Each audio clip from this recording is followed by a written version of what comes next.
Welcome to Luca and Miguel. Enjoy the video.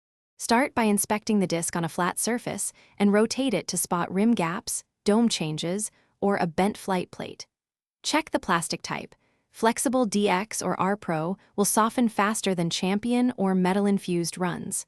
Note how much correction you need by measuring rim lift or recording where the disc sits off the table.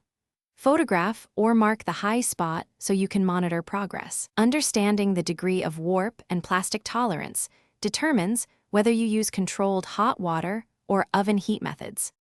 Choose hot water or a low-temperature oven based on plastic stiffness.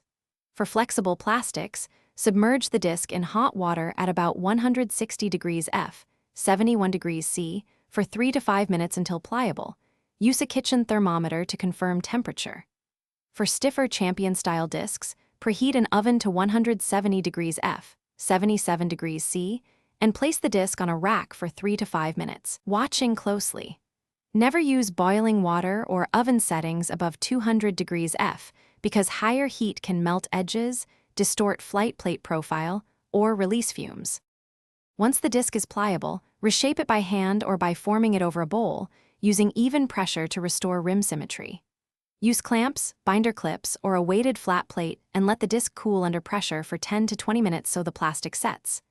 After cooling, sand any rough areas with a fine grit block, then test with a straight putt and a 30-foot throw to verify stability.